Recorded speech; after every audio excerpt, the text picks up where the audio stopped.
I love to improvise and I love to change things up. And a lot of times that leads to either directors or producers or other actors wondering what the hell's going on or thinking that you're being bad, either a bad actor or a bad student, a bad person. But I've also been in the edit. And when you're in the edit, you're looking for the truthful moment. That's why you lean forward. Usually you kind of can go to sleep if it's just by rote, if it's just what you've seen a million times. It doesn't mean you have to improvise, but when you color outside of the lines, I believe that for me, as an audience member, I lean in and I'm interested in what's going on. If you got something, let it rip. I'm never going to do this again. Everybody grapples with this idea that you're really a fraud. Like, I'm alive. And that's when it clicked with me. And I thought, these are not superheroes. These are just men that can do super things. This is Matt Del Negro, and you are listening to the new stripped down 10,000 No's. All right, you are in for a treat today. We've got the great Chris Messina with us, as I like to call him, my brother from another mother. Chris and I go back very far. My first summer in New York City, 1995. So that makes it 29 years. Holy cow, we are getting old, I guess. We've seen every aspect of this business together. We had a theater company in New York in the late 90s. We have put each other on tape, I'd say hundreds of times. We've talked each other off the ledge, both of us talking the other one off the ledge hundreds of times. Literally, my 10,000 No's Insiders community is based on giving people a version of what Chris and I and a couple of our other friends had over the years, that support group. He's an amazing actor. If you didn't see Air this year, he was on a lot of shortlists for an Oscar for Best Supporting Actor. Unfortunately, did not get a nomination, but he's just one of these guys that he's an actor's actor. Every actor's stars, everybody seems to know him, love him, want to work with him, and you are going to get advice from him today. This is, the timing of this is, I'm putting this out on February 12th, 2024. Now, this is 5 days before our next Let's Shoot the Rehearsal weekend intensive that we're doing in New York City. So, unfortunately, you're getting this too late to join this one, but we will be doing more, I think, later in the spring, maybe in the early summer. Just keep following, and I'll announce it on Instagram or on here. But this one, Chris was the VIP for us, the first one that we put on, which was back in June of 2023. It's a Zoom that we did. I'm going to keep it super raw because I want you to just hear his cadence, hear his vibe. I'll cut out a few things just for the sake of brevity and kind of getting us to where we need to get to, where we're talking about actual acting. But there's the group of people for the intensive that was 8 actors. There may have been a few other people in the room, my collaborators, Adam and Lorna, and the people that were helping us on the camera side. And it's just a conversation that is really his advice, his take on what the weekend is all about, which is taking ownership of your role, being the custodian of your character. So I hope you dig it. Here he is, Chris Messina. What we do here is go back.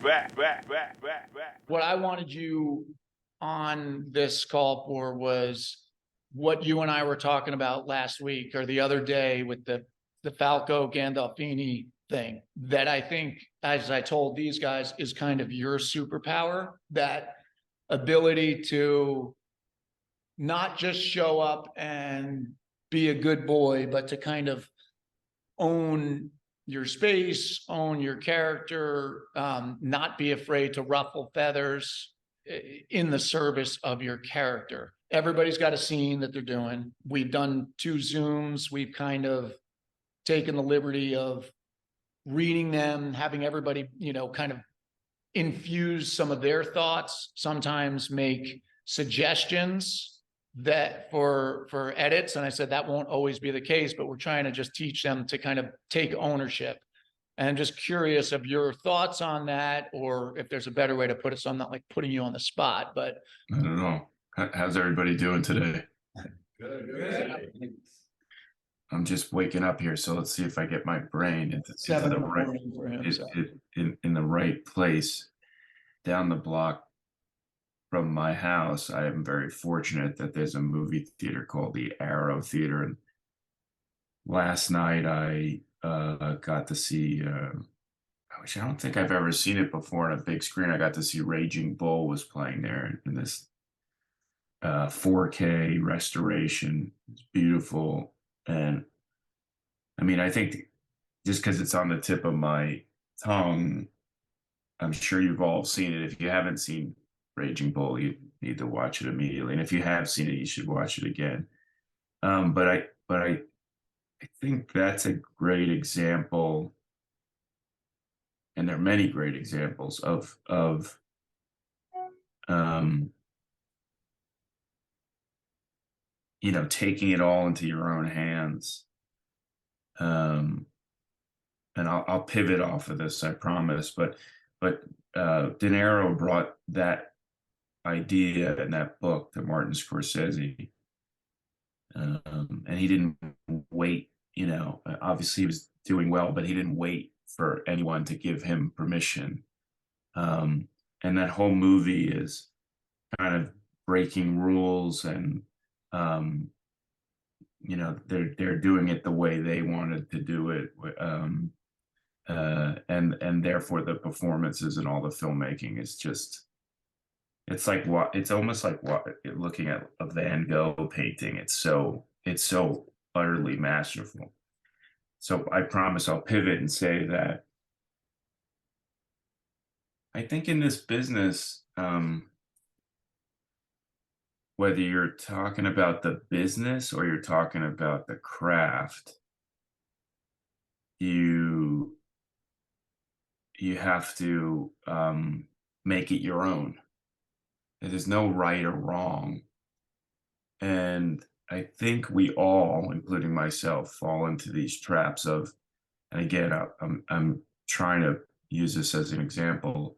Well, I can't make my own movie.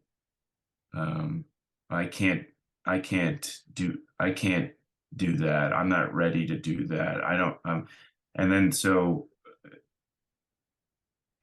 I can't reach out to this producer that I met once. I can't write a letter to this director that I really like. And then I'm on a set and I can't make this change or go with this impulse, all under the kind of umbrella of it's not the right thing to do. They won't like me. I'm a bad person. I'm being a bad student. And I think ultimately the people that survive in this ridiculous business is people that have the tenacity and the bravery and the belief in themselves to kind of take what they want or go after what they want. In that Raging Bull case, it was De Niro saying, let's do this, let's do this, let's do this. And Martin Scorsese saying, no, I don't know anything about boxing. And him saying, no, I'm telling you, this is the end. This is what we should do. And in our cases, it's if you have an instinct, you have to follow it, and whether that be business or craft. Um, yeah, it's super important because those people both have.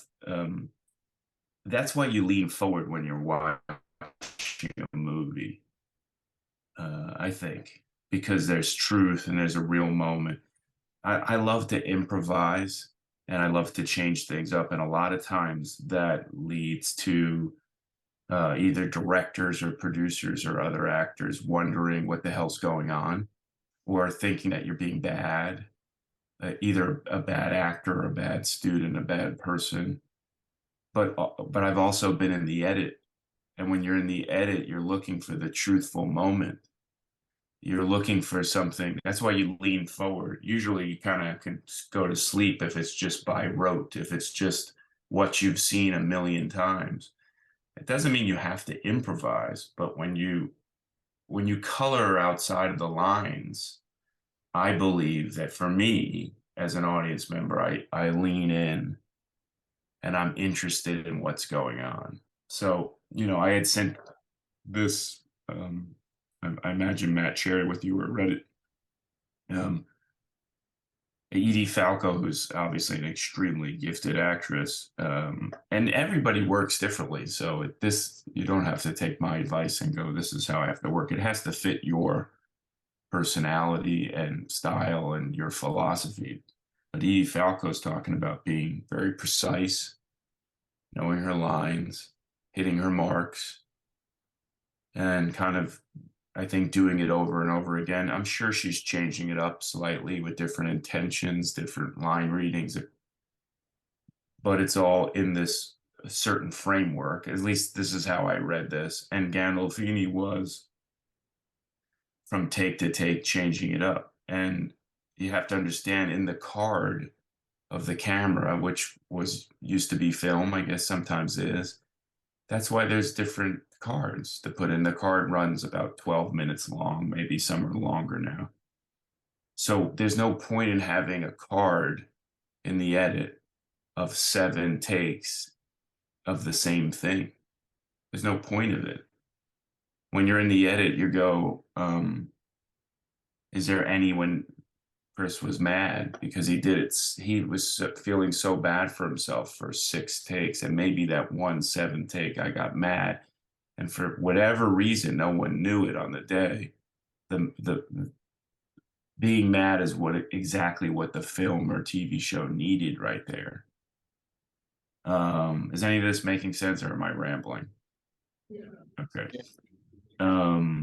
So I think, yeah, so that really spoke to me, the Gandolfini thing. I think you gotta, if I could say, I guess leave you with one thing this morning would be, and it's not just being contrary to just to like shake things up. It's like you have to know the rules, I think, before you break them. But I think again, in this business, if we sat here and talked about the people that have succeeded that we like, they kind of did things their own way. They didn't wait for you to tell them that they could or they couldn't, or it wasn't polite, or it wasn't. They wrote the script, they got the book, they got the rights, they reached out, they followed their heart, their instincts. And I think that applies the same way to your craft. There's a script, there's a character. I mean, yes, you'll probably get fired if you come in and I'm not saying any of these lines, and now I'm, completely changing the character. I mean, obviously there's, it can't veer too far away from the story that's being told that they want to tell, but you're the custodian of the character. Nobody else is. And in fact, the writer and director who've been working on it for years won't know what you'll know, because you're inside of the character. You're asking questions about this character that they just didn't have time to do, because they were thinking about that character and thinking about the set design and thinking about the cinematography. So if it's all running smoothly, you're a reporter from inside the character saying, "This is how I feel." This wouldn't happen. I wouldn't say that. Again, you have to know. I don't want to give you like, go fight everybody and then get fired, but you kind of have to know, the line to walk, and when people need you to shut up. Or a lot of times it's not even telling them, it's just doing. Because if you tell them, "I don't want to say this, I want to say that," they'll be like, no, no, no, just say. But if you just show them, and by the way, even if they think it's wrong, it's on film, it's in the edit, and then some editor comes in and goes, "I like when he got mad," and it sometimes makes it in. So I guess it's a dance, but ultimately in this business, in this craft, it has to be you, because we see Hamlet a million times, but we want to see your Hamlet. You don't want, You don't want to see mine. You want to see yours. You want to see yours. You want to see yours. Every one of those will be different. You don't want to see the same Hamlet. So it has to be you. That's why we tune in every week to watch you. A great teacher said, intimacy into me see. So no director, no writer can tell you what's in you. You know what's in you. And you have to bring that to every part you play. And you have to invite it out. Sometimes it goes awry. Sometimes it's wrong. You have to fail. That's most of them don't understand that too. Like the shitty, fucked up, sloppy, bad take might be exactly what's needed in the moment, or it might enlighten you. So the next take is something magical that no one ever imagined could happen. I read that Mike Nichols used to say to Meryl Streep, "Surprise me." See, that's the problem. There's not a lot of great directors. So you'll come up against, or have come up against already, a lot of shitty directing. And so it's your job to be director proof. And the way you can do that is know the material backwards and forwards and know the character inside and out. So then you can either battle or just shut up and do what you want to do, but know what it is you need to do. Know it better than them. So yeah, the Gandolfini thing struck me because I like to live that way in my life and in acting. I like to live. I was never very good with the rules, and I wasn't good in school, and I like breaking the rules, but I also like following my instinct. That's the most fun for me as an actor, when something is not planned and it just happens. So that Gandolfini thing hit me as that's what we're all looking to do. So I would just say, I'll shut up and just say, in the scenes that you're working on here, just challenge yourself to, when there's an exclamation point in the script, or Matt told you to walk over here and look out the window and say that line, but you don't want to, don't cross out the fucking exclamation point. Change the line. It's a rehearsal. Change the line. Say something else that's like the line. It's a paraphrase it to make it mean something to you. Do it here, because if you can't do it here in this class, you won't be able to do it on a set, because you'll be nervous. You don't want to be fired. You want them to bring you back for the next episode. And so, but if you got to start here, because you'll never just do it there. And you have to make it a part of your day to day. You have to say, what do I want? How do I want to live? What kind of artist do I want to be? What kind of storyteller? To bring it into your life, and then it will follow you into your work. It's like, it really is a lifetime of trial and error here.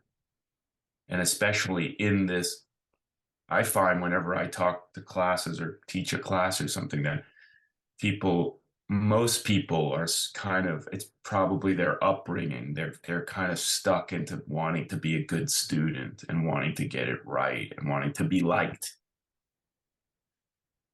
And I would guarantee you the performance that comes to your head right now, the number one, your favorite performance that you love so much that made you want to be an actor, I guarantee you, whatever that is, that person wasn't thinking, I hope they like me. I hope they're not mad at me. They were following impulses and instincts and breaking rules and exploring. So that's what you have to do. You have to.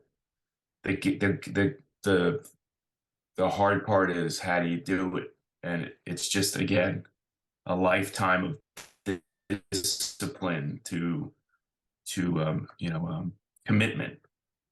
But start here. I mean, I'm sure you're doing it already in your life in ways, and maybe in your work.